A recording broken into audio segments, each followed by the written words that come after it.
Bonjour, j'aimerais partager avec vous un passage des Écritures qui se trouve en Ecclésiaste chapitre 7 et verset 2. Il dit ceci: Mieux vaut se rendre dans la maison de deuil que dans une maison de festin, car telle est la fin de tout homme, et celui qui est en vie peut ainsi se mettre à réfléchir.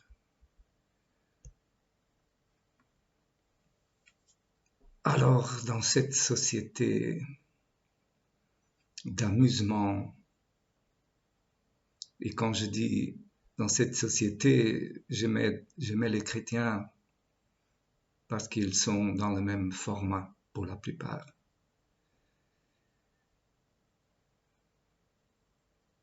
Ce passage est inacceptable. Quand on va dans une maison de deuil, là, on voit ce qui sera notre fin. Et je crois que tout le monde essaye de ne pas penser à ça. Et s'il ne pense pas à ça, alors il veut rester comme il veut. Il veut rester de la même façon, dans ses pensées, dans la façon d'agir.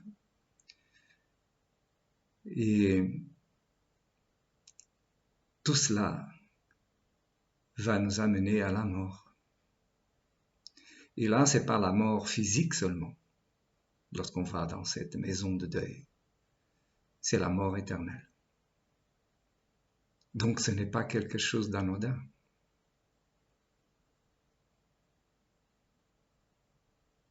Alors maintenant, vous avez la maison de festin. On mange bien, on boit. Il y a de l'ambiance, peut-être même de la musique. Sûrement, peut-être. Sûrement. Ça dépend. Et là, il y a l'euphorie. Et on laisse libre cours à l'homme naturel. L'homme naturel, il cherche ces choses-là. Mais voilà, la parole de Dieu dit qu'il vaut mieux être dans la maison de deuil, afin que vous voyez qui vous êtes et comment vous terminerez. C'est pour ça que c'est très important. C'est pour ça qu'en Ecclésiaste, on voit que être dans la maison de deuil, c'est regarder à l'intérieur de soi-même et de se voir comment nous marchons dans cette vie, quel est notre comportement, quels sont nos agissements, qu'est-ce que nous pensons et comment nous agissons donc envers les autres et même envers soi-même. Alors voilà, tout le monde veut aujourd'hui être dans l'ambiance. Les chrétiens, c'est pareil, pour la plupart maintenant. Alors pourquoi ils sont dans le même format que le monde, aimant les divertissements plus que Dieu, cherchant leur plaisir charnel plus que Dieu? Je parle là des chrétiens, bien sûr.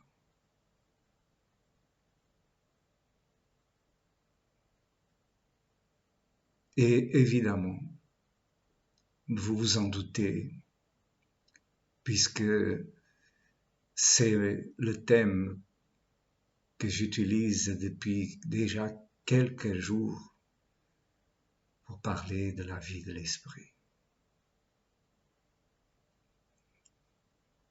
Lorsque nous faisons tout cela, lorsque nous préférons la maison du festin plus que la maison du deuil, c'est parce que nous vivons dans la chair. Tout cela, c'est la chair. Et la chair ne veut pas penser comment il va terminer. La chair, elle veut surtout éviter de penser à ces choses-là parce que ça dérange, ça le dérange.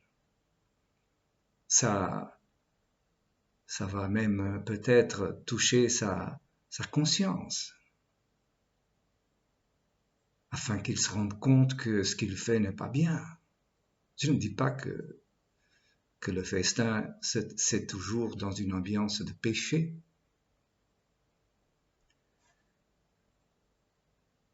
Mais aujourd'hui, ça se termine bien souvent par le péché.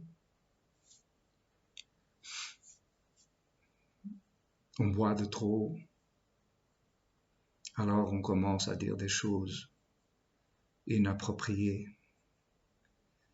Et puis, ce qui arrive, c'est que même des disputes, puisque la langue se délie en buvant un petit verre, et alors on dit des choses qui vont vraiment provoquer l'animosité de notre prochain. Alors évidemment, si nous regardons la vie de Jésus-Christ, lorsque il avait fait face à la foule, contrairement à l'homme naturel, et même pour les disciples au moment où il marchait avec Jésus-Christ, Jésus se retirait et allait vers la montagne pour prier le Père, afin de fuir, vous voyez, les applaudissements de ce que, une façon de parler bien sûr, de ce que les gens ont entendu et vu lorsque Jésus faisait des miracles. Il ne cherchait pas du tout à se glorifier et à qu'on vienne vous voyez comme on le fait parfois.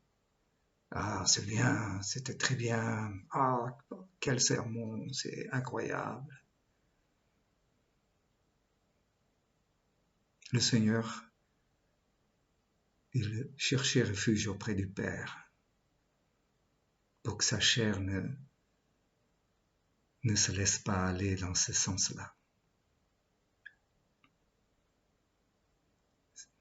Ne se laissez pas aller dans le sens de ces pharisiens qui aimaient de se montrer dans la rue, dans les places, en train de prier, et se mettaient la tête toute défaite lorsqu'ils jeûnaient. Le Seigneur, il faisait toujours le bon choix. Il allait vers le Père, afin qu'il reste toujours près du Père.